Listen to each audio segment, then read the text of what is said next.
Madame la ministre, bonjour. Bonjour. C'est l'occasion de votre visite de faire un petit point sur votre déplacement. Vous êtes ici pendant 2 jours au Japon. Vous allez parler à Europlace. Il y a beaucoup en ce moment d'angoisse de la part des investisseurs japonais sur le Brexit et quel va être le rôle de l'Angleterre et de tous leurs investissements après ce Brexit. Est-ce que c'est l'occasion pour la France de parler de l'attractivité de la place de Paris et d'Europlace? Qu'est-ce que vous venez vendre aux Japonais sur ce sujet? Alors bien sûr, comme quelle que soit l'issue des discussions qui sont en cours, il n'y aura pas de passeport financier européen pour les sites britanniques.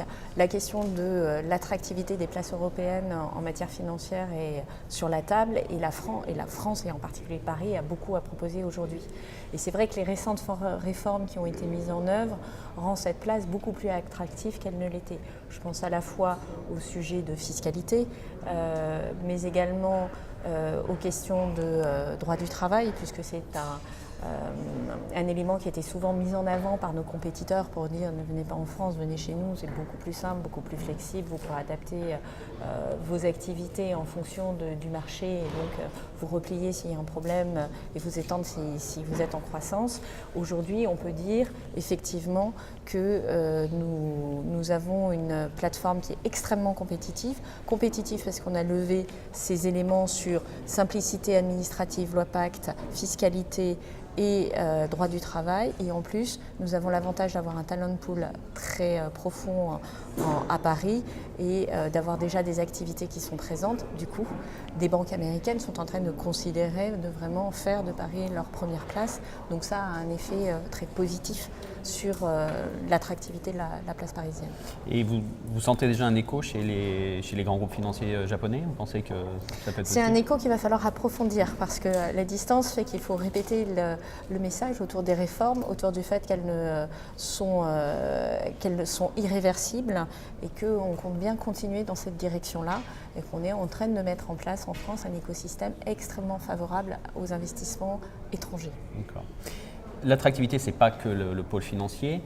Vous êtes aussi là pour parler du lendemain de l'après-EPA qui a été signé, qui est en voie d'être validé par chaque parlement en Europe. Est-ce que c'est aussi l'occasion d'attirer de l'investissement ou industriel ou service en France? Tout à fait. Et on s'aperçoit qu'on a beaucoup à construire encore avec le Japon. On a des groupes japonais qui sont installés en France de manière exemplaire depuis des années. Évidemment, Toyota est le premier groupe auquel on pense. Il y a eu des décisions récentes de groupes de s'installer en France. Je pense à Ricoh, je pense à NEC, un certain nombre de grandes entreprises qui regardent avec intérêt le marché français. Et il faut approfondir. Donc l'IPA va notamment faciliter les choses, non seulement en termes de commerce, bien entendu, je pense à l'agro-industrie, mais derrière, ça tire des projets et ça permet aussi d'envisager des coopérations plus profondes.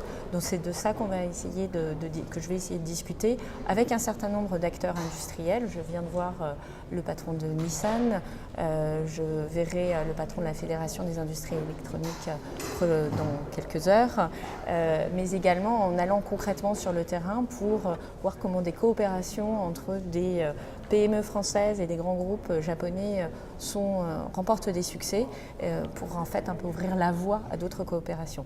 Dans le viseur, on a l'innovation, tout ce qui est autour de la French Tech bien entendu, mais également l'industrie et en particulier aussi les énergies renouvelables sur lesquelles on estime qu'on a technologiquement des choses à apporter au Japon et que notre valeur ajoutée, c'est pas juste la nourriture, le vin et le luxe.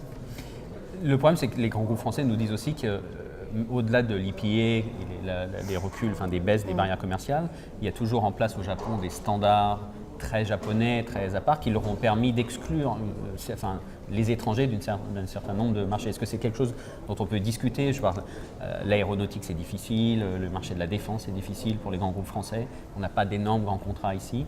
Est-ce que c'est quelque chose, il y a encore moyen de faire pression auprès des ministres Alors il y a deux choses. Je pense que d'abord l'IPA c'est un premier pas qui permet justement d'aller un temps plus avant dans les discussions et poser sur la table ces problématiques de contraintes et de réglementation.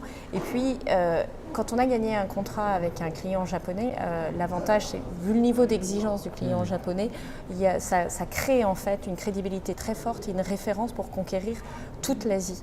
Donc typiquement, quand vous allez en Chine, si vous avez dans votre portefeuille un client japonais, vous êtes beaucoup plus entendu et écouté que si vous arrivez simplement en disant j'ai des références en Europe. D'accord. Sur la French Tech, les Japonais et les Français ont un peu peine à créer des unicorns, des licornes. On a un peu le même problème. Les deux États, on pense qu'ils ont un rôle à jouer dans le développement d'une French Tech ou d'une Japan Tech. Les autres pays asiatiques font moins ça. Est-ce qu'il y a vraiment un rôle? Est-ce que l'État a son rôle à jouer pour pousser la French Tech ou l'État devrait être là pour créer un environnement favorable et laisser ces startups se développer elles-mêmes? Si j'en crois la façon dont la Chine et les États-Unis appuient leur propre start-up d'innovation pour en faire des licornes, je pense que oui, l'État a un rôle à jouer parce qu'il est très net que et aux États-Unis et en Chine, l'État joue un rôle majeur et en particulier au travers de la commande publique.